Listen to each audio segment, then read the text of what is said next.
ইনকিলাব মঞ্চের মুখপাত্র শরীফ ওসমান হাদির হত্যাকাণ্ডের মূল যে আসামি ফয়সাল করিম মাসুদ, তাকে ভারতীয় পুলিশ গ্রেপ্তার করেছে। এরকম একটি খবর প্রকাশিত হয়েছে দেশ রূপান্তর পত্রিকায়। চলুন দেখি খবরটির বিস্তারিত কি বলেছে। হাদি হত্যার প্রধান আসামি ফয়সাল সহ 2 জন ভারতে গ্রেপ্তার। খবরটি বিস্তারিত বলছে, ইনকিলাব মঞ্চের সাবেক মুখপাত্র ওসমান হাদি হত্যা মামলার প্রধান আসামি ফয়সাল করিম মাসুদকে গ্রেপ্তার করেছে ভারতে পুলিশ। এই হত্যাকাণ্ডের আরেক আসামি আলমগীরকেও গ্রেপ্তার করা হয়েছে। রবিবার 8 মার্চ ভারতীয় সংবাদ সংস্থা ANI এই তথ্য নিশ্চিত করেছে। পশ্চিমবঙ্গের গণমাধ্যম এই সময়ও এই সংক্রান্ত খবর দিয়েছে। ANI জানিয়েছে, পশ্চিমবঙ্গ পুলিশের STF অবৈধভাবে ভারতে প্রবেশ এবং অবস্থানের দায়ে বনগাঁ সীমান্ত এলাকা থেকে রাহুল ওরফে ফয়সাল করিম মাসুদ এবং আলমগীর হোসেন নামে 2 বাংলাদেশি নাগরিককে গ্রেপ্তার করেছে। এখানে একটি কথা বলা দরকার, সেটি হচ্ছে তার আসল নাম কিন্তু ফয়সাল করিম মাসুদ, তবে সেখানে গিয়ে সে তার নাম রেখেছে রাহুল। অর্থাৎ এই রাহুল নামটি বেশিরভাগ সময় দেখা যায় যে হিন্দু যারা, তাদের নাম এই নামে রাখা হয়।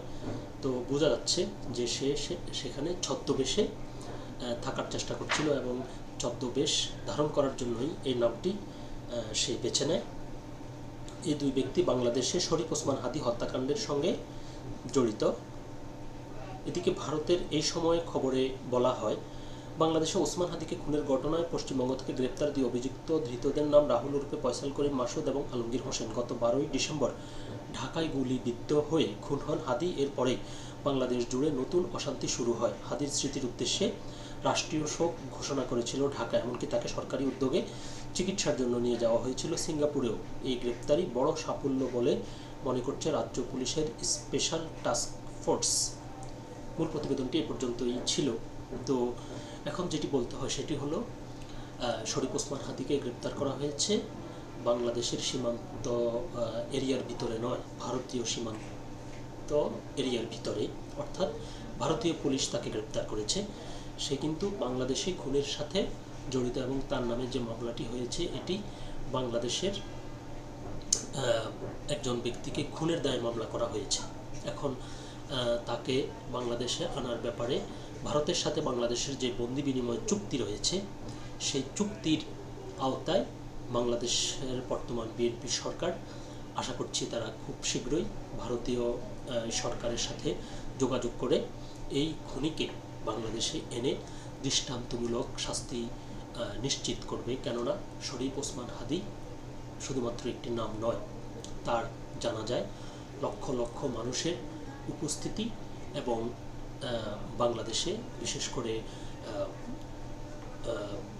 ছাত্র জনতার যে গণ অভ্যুত্থান, সেই গণ অভ্যুত্থানের যেই আকাঙ্ক্ষা যারা ধারণ করে, তাদের কাছে ওসমান হাদি একটি নক্ষত্রের নাম। আশা করছি বর্তমান সরকার বিষয়টি সেভাবে গুরুত্ব দিয়ে খুব দ্রুত এই খুনিকে ভারতের সরকারের কাছ থেকে বন্দি বিনিময় চুক্তির আওতায় বাংলাদেশে এনে তার সঠিক বিচার করে তাকে তার দোষের সাথে তার অপরাধ প্রমাণ করে তাকে সর্বোচ্চ শাস্তি নিশ্চিত করবে। সকলে ভালো থাকবেন, সুস্থ থাকবেন।